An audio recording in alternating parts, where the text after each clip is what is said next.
Is it sure? Is it sure? You say, no, I don't know. It's not to me. I heard it. That's all, isn't it? That's how you respond to it, isn't it? That the knowledge is not yours, somebody's, isn't it? You just heard it. At the level of understanding, we'll have the authenticity only to that particular extent. In the second stage, you may say, yeah, it may be correct because I have enough understood. I understand that this would have happened because all these details are not to me. So whatever he told must be correct. I infer that this is correct. That is at the level of analysis. At the level of interpretation, what you do? You use your intelligence and say, it must be correct because of so and so reasons. I can establish that it is correct. But only when you observe it directly, you say, yeah, it is correct because I know that. You authenticate the knowledge. So at that time, the knowledge is yours. It's not somebody who told. If you say, the principal has come in the chamber. Imagine, principal has come in the chamber. You convey that particular message to somebody. Did you see? If you say, yeah, I have seen, there ends it, isn't it? It is authenticated. So then you say the knowledge is yours. When the second person tells to somebody, the knowledge is not the second person's, it's yours. Clear? So when you have to obtain it, you have to directly experience. So you obtain knowledge only when you experience it. Clear? So that is the fourth stage. So in Ayurveda, you understand something. Second stage, you analyze whatever you understood. Then again you go to interpretation. Whatever obtained knowledge is there within you will be interpreted with the newly obtained knowledge. Clear?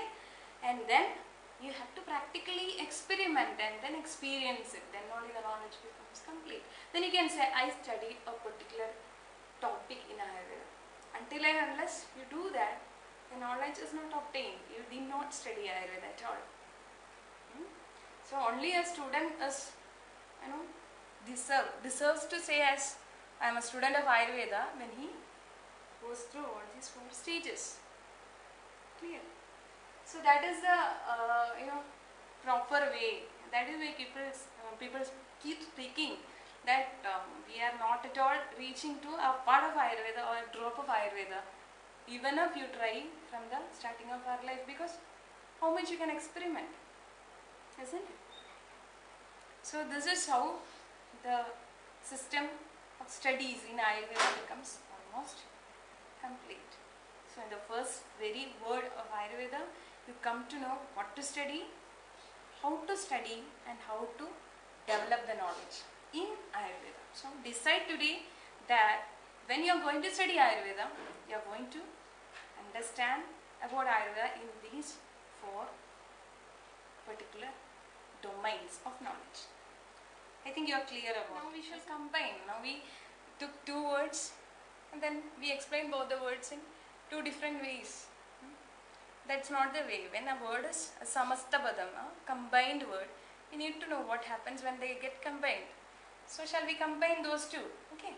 So Ayurveda is understanding, analyzing, repeat it to me, analyzing, interpreting, then and practically experiencing everything and anything which is related with the life, the present life, and its continuation to come further. You are clear? So how huge it is and what is its scope, and then how foolish it is to concise the knowledge of Ayurveda to a medical system, isn't it? So there is a lot of scope for any Ayurvedic scholar to discover and rediscover and invent newer and newer aspects in life, which can make miracles, because world is now looking for a solution for all these problems, whatever happens, because we have gone away from the nature, and Ayurveda is telling you how to put you back into the line with nature, how to put back the equilibrium. I told you, remember the triad, right? The individual unit, the society, and the world. If the unstable individual is made proper, then the unstable society will become proper, and finally the world will be in equilibrium, right? So when there is some this equilibrium at the level of society or individual, Ayurveda is about solution. So where the instability can come at the level of body as well as mind, and if you go a little further to the connection between mind and soul also. In the spiritual level, it starts from the physical level, mental level, social level, and to the spiritual level also, isn't it? So you can find this particular thought when Ayurveda speaks about health. So I said you, when the Ayurveda was evolved, or the thought of Ayurveda has come so prevalent among the rishis of Vedic era, they were forced to think about a solution when the issues at the level of individual unit became so gross, so that it is affecting the society, and they could see that in future it may affect the equilibrium of the universe. That was a situation in which they had to come up with some solution. Digged out. They digged out the knowledge which they had, because they know the core idea of people at the Vedic era was this particular thing, that is the individual unit, society and the world. So they could easily understand what has happened and how to correct it. That was the background in which Ayurveda came up, and when we think about Ayurveda, when we try about Ayurveda, these core ideas should be embedded within ourselves. Clear? So, now we know what to study, isn't it? We have to study about Ayu and how to study in this particular way.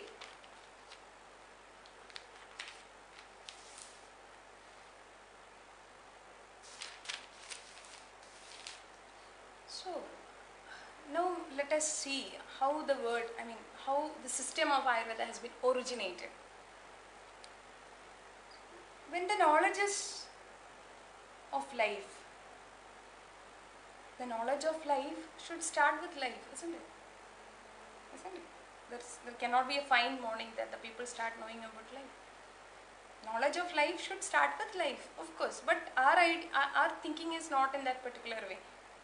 When we think how Ayurveda has been originated, that is when Ayurveda has been organized into a particular system.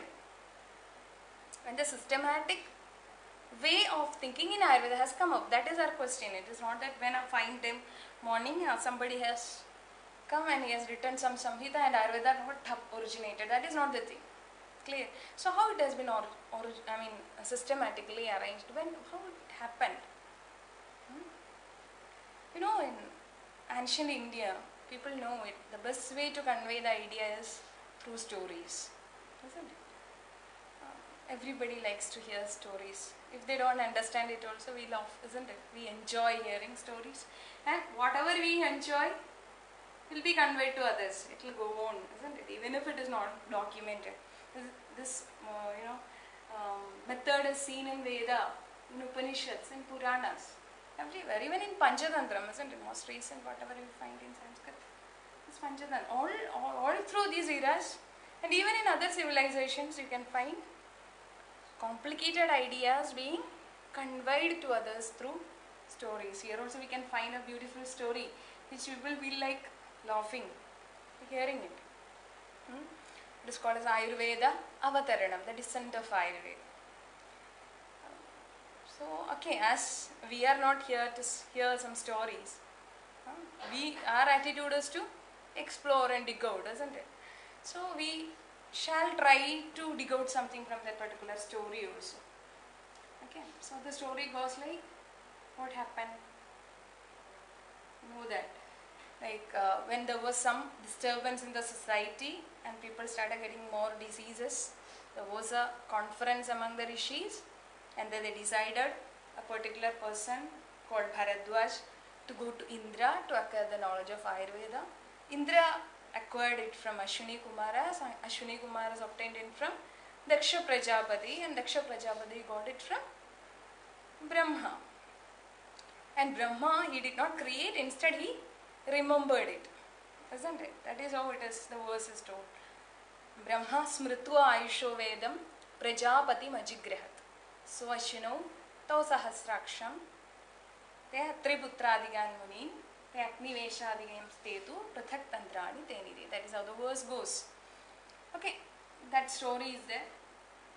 Okay, that has been continuing through traditions. So let us now see what is the meaning of that particular story.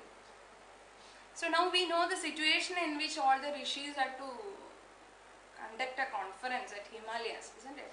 I said to you that individual unit has become, isn't it, unstable. It has become so gross that even the society started getting affected with it.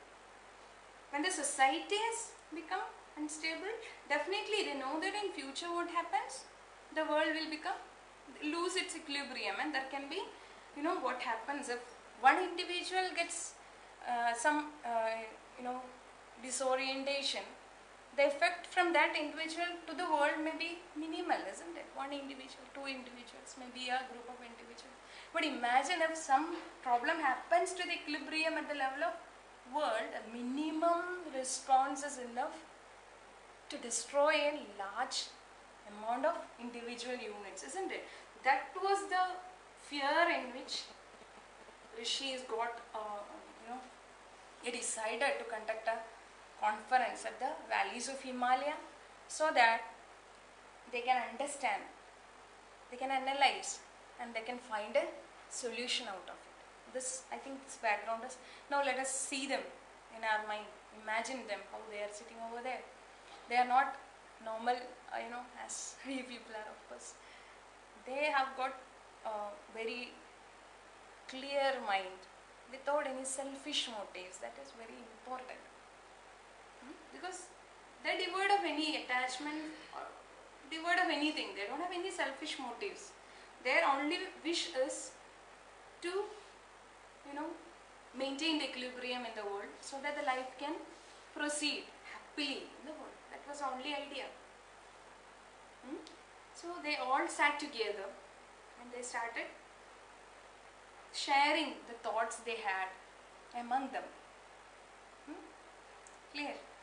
So now we shall imagine that particular situation and then start exploring the word meanings of Ayurveda Avataranam. Okay.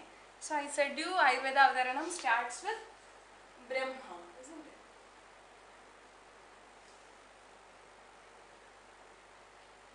Brahma.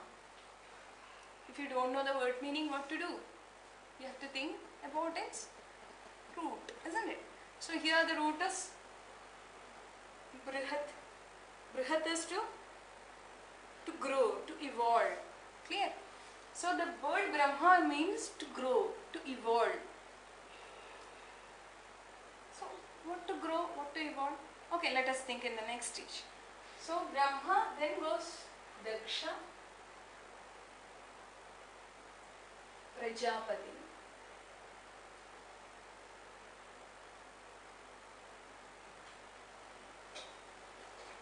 Ashwini,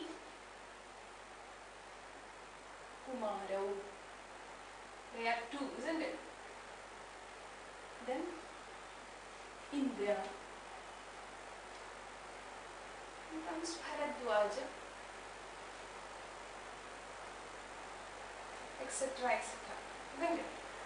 So till here, usually, it's told that it's beyond the level of earth, isn't it? So till here, it's always a query for all the people who think scientifically. People who feel they are scientific, will definitely feel, some disturbance with this particular story. Okay, I said Brahma is something which evolves, which grows. Daksha, the word Daksha, is it known to you? The word Daksha means the one which is sharp or concentrated. Daksha is sharp. The word again comes in the Padachatushtayan. Daksha Stirthartha Shastrartho. The Daksha is concentrated. Praja, people. Pati is the one who takes care. So Prajapati is the one who takes care of people. That much is okay, right? So Daksha Prajapati is those who are concentrating on taking care of people. Clear? So much is acceptable. Okay. So Brahma is ever evolving and Daksha Prajapati is concentrating towards the welfare of people. Ashwini. Ashwam is horse, isn't it? Ashwam is a representation of, Ashwam is a word for horse.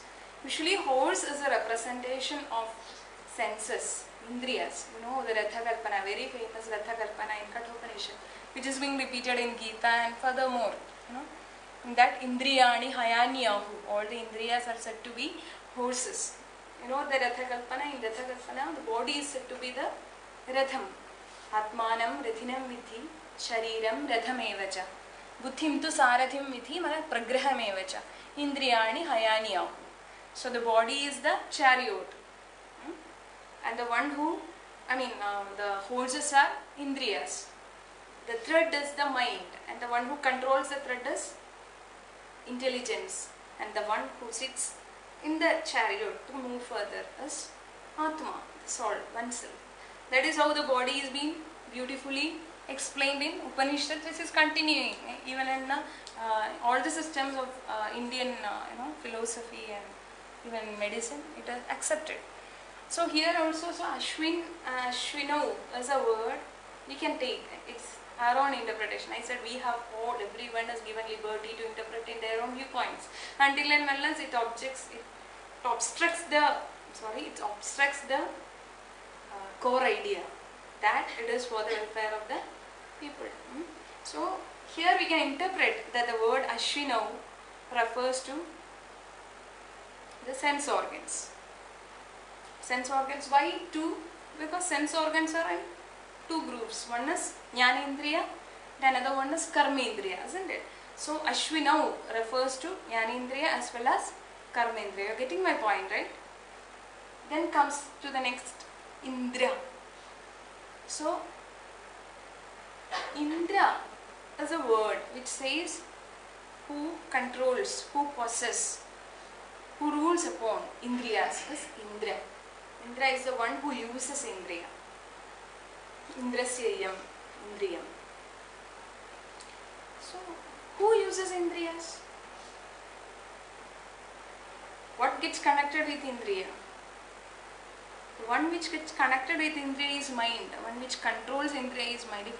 If I concentrate myself to the vision, whatever is heard is not known to me, right? If I totally concentrate myself to some particular vision, some songs will be there I won't be hearing, isn't it? So my mind is controlling my sense organs. If I say you don't eat this particular thing because you have cholesterol, if my mind is so strong, I won't eat it, isn't it? So who is controlling senses? It's our mind which controls. So Indra, one who uses Indriya, actually stands for mind.